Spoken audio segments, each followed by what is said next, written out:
is Belle. This is the Belle Perspective, and today we are going to be reviewing Love and Marriage Huntsville. And when I tell you I have thoughts, I've got energy and time today. Let's get into it. So the episode starts off with Tisha and Marceau going up to Scott Manor, Moore Manor, Chateau Charest, whatever it is. It's really giving Chateau Charest at this point because they've had since 2019 to start building this house. It has not come to fruition. They switched architects. Now they're talking about because of the pandemic, and also because materials are going to be expensive. All these different things. I don't know what else to say. Keisha then brings up the fact that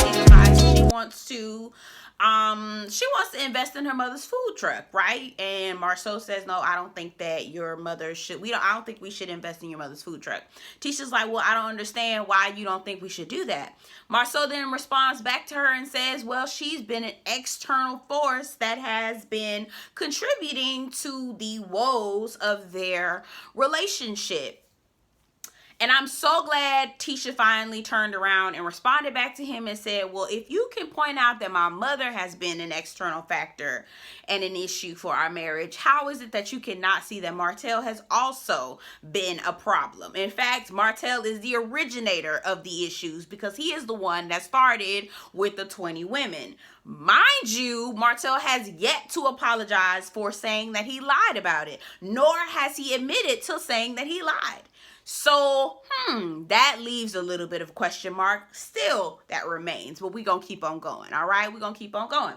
So, Marceau says that, Martell is my homeboy. We make money together. He understands. Your mama is constantly coming to me with problems and issues. Now, again, what that translates to me is Martell knows where the bodies are, okay?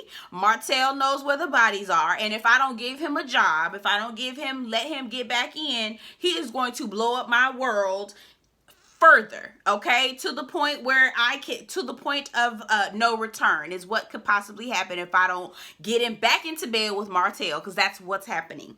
There is no way that you can tell me that you have more smoke for your mother-in-law who's only following up on the rumors that was started by your friend versus having smoke for the friend that started the rumors. There is no way that you can tell me. There's also no way that you can tell me, Marceau, that you have more smoke for Lewis for pointing out some deficiencies in your marriage that didn't start any rumors, there weren't, outlandish accusations, nothing like that. Lewis made some observations about your marriage, and you have more smoke for Lewis about the observations that may or may not have been true about your marriage than Martell, who's literally creating an outlandish lie. You not finna play with me. You not finna play in my face today, Marceau, or whatever the hell your name is. We not finna do it. We not doing it today. I'm not about to play with you. So then Marceau says, or Tisha says, you know what? I'm going to have a meeting with Martell. I want to talk to him. I want to sit down face to face with him. Marceau calls it a date for some odd reason. I have no idea why he said that. I thought that was strange. And then he says, well, I don't know why Tisha would want to sit down and have a date with a known cheater. And I'm looking like, oh, so he's a dishonest man. He says, I feel like Tisha will be a good wife. She'll be a good girl. And then, so that to me lets me know that Marceau don't trust Martell like he say he do. So if you don't feel like you can trust Martell to sit down with your wife and not sleep with her, try to get her in the bed, you don't trust him. And you joking, passing it off as jokes, but that tells me that you don't really trust Martell like you say you do. So then he also says to Tisha, listen, you gonna sit down with Martell if you want to, but I'll leave you for rumors. See, Tisha, you the fool. Let me tell you something. You the fool. Marceau said that he would not even stick around if there were rumors of you and Martell possibly sleeping with you. He would not give you the benefit of the doubt. Why would you extend him that same grace? And he would never do that same thing for you. You are looking absolutely crazy, girl. Looking foolish. And I know you're not stupid because later on in the episode, I was like, oh, okay, she not dumb.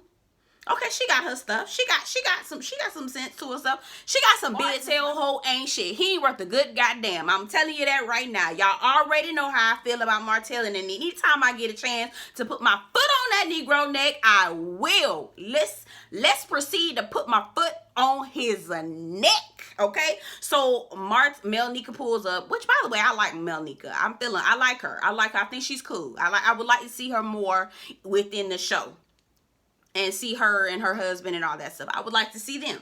So Melnika, Martell get together. Melnika meets him. He's on this building site. He's about to, build some homes or something like that.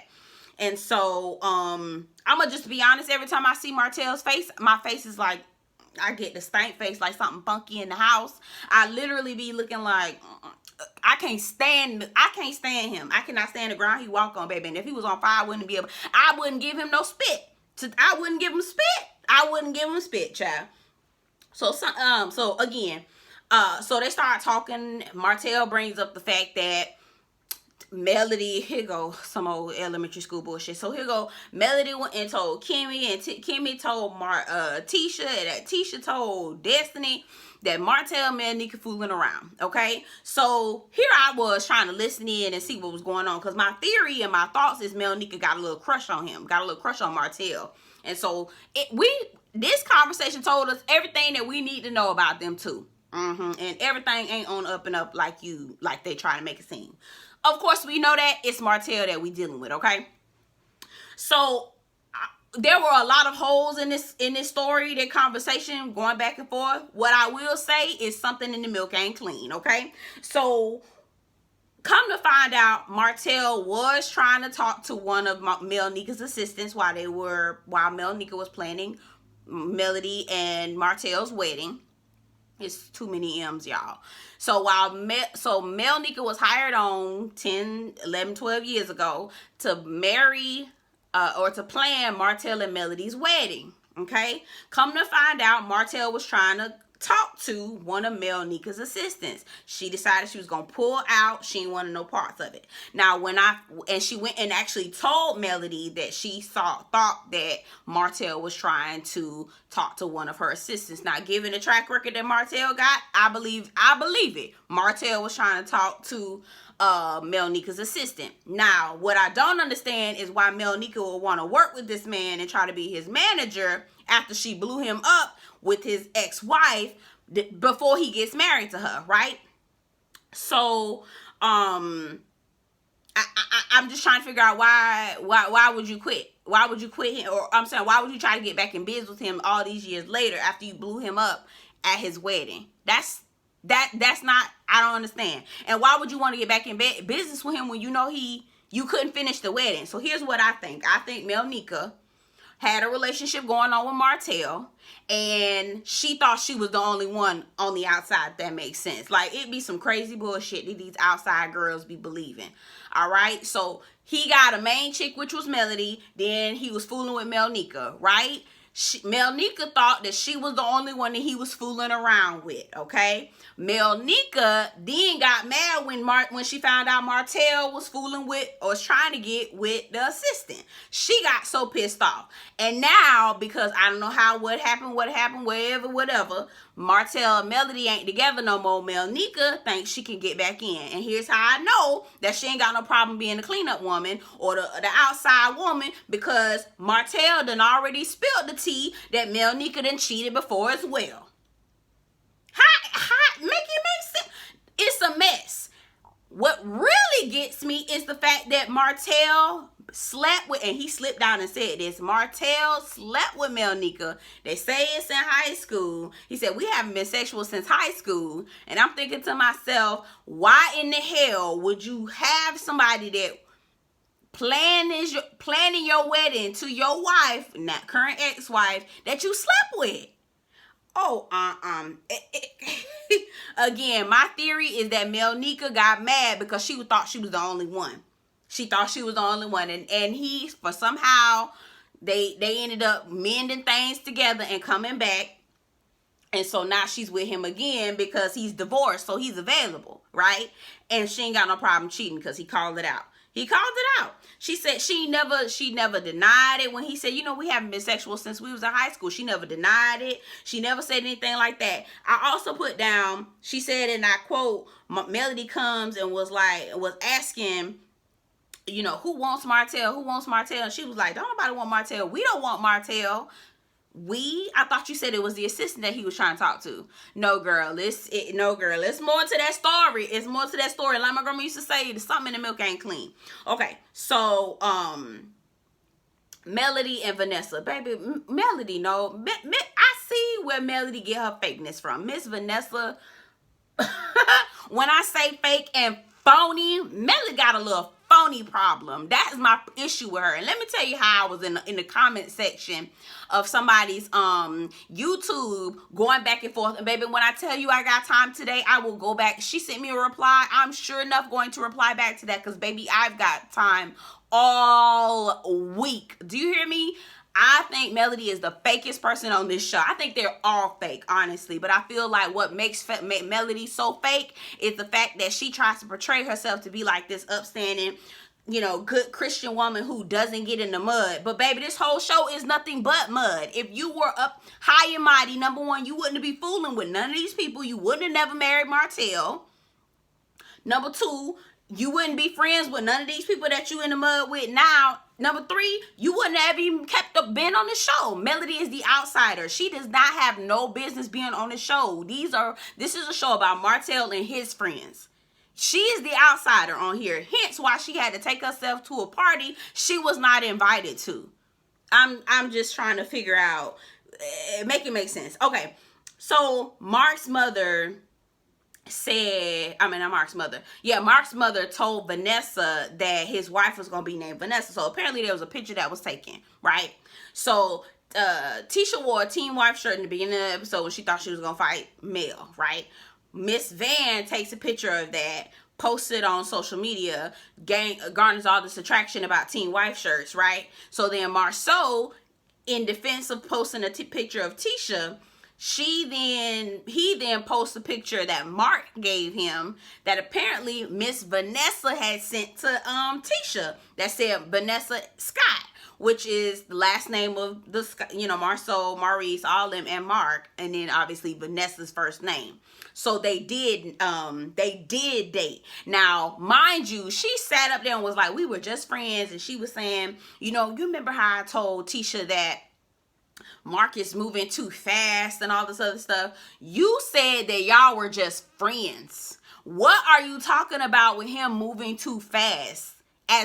Ma'am, your story is not making any sense. And then later on, they all started to tell your business, and because you don't want to keep it real. So then the producer asked Melody, so what relationship does Mark have with Scott? She said, next question, I'm not answering that. Why are you not answering it? If you don't have nothing to hide, no problem. There's nothing to hide. There's nothing to lie about. There's nothing going on. Why you can't answer that? Girl, fake, phony, fake. Her mama fake. You fake. She fake. They fake and phony. And guess what? I'm about to reply to that lady who's a male worshiper and give her a piece of my mind. I've got time all week. Okay? Let's scooch over. So, Tisha Martell. Tisha has a conversation with Martell. Mind you, Tisha brings up the whole 20 women thing. Martell looking like he ain't said nothing. He just looking. Yep, I said it. Hasn't apologized for saying it. Didn't admit to saying that he was lying about it. Did none of these things. So there's still a question. Never apologized for it. Never apologized for lying. None of those things. So it's still, he's still looking like, yeah, I said it, but I won't. I won't do that again. Right. I won't, breach boy code? Is that what that bro code? Because that's really what it is. It's not not that I wasn't telling the truth, but just I won't breach bro code anymore. Anyway, so Tisha talks about how if we decide to sign you back on to Scott, whatever, Scolt, which is the company that Martell and Maurice started, and they called it Scolt. If we start this company, you two will be under new leadership, right? I can take the company in a different direction. I have plans. I have a vision. You guys will be under my leadership. I have majority stakeholder. I said, I know that's right. Get these together. Get these ninjas together. You still stupid with your husband, but you smart in business, okay? So her vision is to, you know, create skyscrapers and do all different types of things. Make the multi-million dollar allegedly to a multi-billion-dollar company, which I'm here for. I'm here for. So I'm even that awkwardness there where Martell was just looking like, yeah, I said it. I ain't reneging on it. I wasn't lying. I said what I said. Isn't that that's crazy, Tisha? Anyway, so the guys meet up. Again, my lips just curl up when I see these men. I literally have no respect for them. Nothing. No. Big Lou was sitting there, just sitting still and sweating. I was just like, yuck. Okay, so Marceau asked if Martell is dating. Why? Martell ain't got no business dating nobody. He need to gather himself, go to therapy, he need to get some help. Okay, Martell need help. You don't need to be trying to trap no other woman with Martell. Please. No. So, again, they're talking about boundaries and making sure that, you know, Martell, once we, you know, if we do business together, you need to know your boundaries, your limitations, etc. Translation, you need to know bro code and be able to enforce bro code. You can't be going rogue like you did last time, Martell, telling all our business. Because, again, he's never apologized to Marceau. He has not apologized and admitted to lying. So he was not lying. He just basically breached bro code is what happened. Child, anyway. So then they talk about the picture. So, again, Marceau confirms what Tisha had already said, that this was a picture that Miss Van had taken, sent to Tisha, right? But Miss Van was trying to make it seem like Mark sent it to her and was trying to, you know, push it on her. Now, quiet as it's kept, I don't know what it was. I don't know. I can't take sides, but what I can say is Miss Vanessa is not being 100% honest. I can tell you that. That's all I know. Now, somebody, he may have very well been trying to go too fast. He may have very well been... there may be all kinds of things that's going on that Mark was doing, but Miss Vanessa, what I can say about you is you not being honest, and I can see it clearly. Okay, so then the last piece is the Madani event. First of all, love that first of all, I love seeing Wanda. Wanda is such a messy ass lady, but I love seeing her because she's just so country and it's just funny. She a mess and she need to sit down somewhere, but it's so funny to see her. She gets there, she's gonna be catering the food. Then Scott and Contessa, for Dr. Scott and Dr. Contessa from Married to Medicine come. I did not know Destiny knew them. Melnika gets there. I love the fact that they have Tisha and Marceau's daughters that created a nail polish line. Then Destiny's cousin has like a lip care line, lipstick line. So there's a lot of black owned businesses that are there for the Madani reopening. I really like that. So Melnika and Martell get there, ask if Melody is coming, and Destiny's just looking like, yeah, Mel's right here. He was like, no, what about Melody? And I don't understand why they keep pushing her to invite Melody or expecting Melody to be there, because either they knew she was going to be there on the call sheet or they were really trying to push Destiny to invite her. But that doesn't make sense.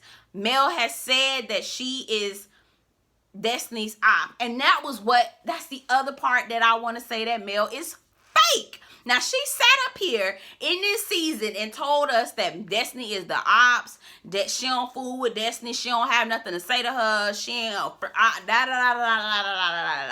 Why would you go to that ladies' event? The same way that you escorted Tisha out of your event by security because she was uninvited, that's exactly what Destiny should have did to your behind because you was uninvited. She says, oh, I'm gonna just scout her. To Madani because I always support black owned businesses. That is what I do. Girl, is that what you do? Is that what you do? Girl, no, girl. Fake. Phony. And I don't understand how anybody who could support that. I just can't. I cannot. So Melody ends up pulling up to the scene, and this is where it goes into, they get into a fight. So the fight is supposed to happen next week. Quiet as it's kept, I'm not even here for the fight. I don't care about it. I really don't care. I could care less. But what I will say is that I find it really funny that Melody can roll up on Tisha's mama. I just think fighting with Wanda is the dumbest thing ever. If you're so above fighting with Wanda, that is beneath. I wouldn't be fighting with Wanda. I wouldn't fight with her. I would just look at her like, girl, okay, you just want me to talk to you. Do you know what I'm saying? Like, you just want me to talk to you so you can have, girl, go on. Anywho, whatever. If you've watched this video this long, you might as well go ahead and like, comment, and subscribe to the channel. Again, my name is Belle. This is the Belle Perspective, and we are here every week talking about Love and Marriage Huntsville, talking about I will be reviewing Real Housewives of Potomac, House of the Dragon. So any type of shows that I really enjoy. There's a new show called Reasonable Doubt. I'll be reviewing that as well. We get down here, we talk, we chat it up. Girl, we go back and forth, we argue in the comments. I ain't got no problem putting on some Vaseline, child, and windmilling down in the comments if I got to, okay? We will do so because we got time today, okay? So anywho, I hope you like this review. Please hit the like button, and I will see you in the next one. Take care.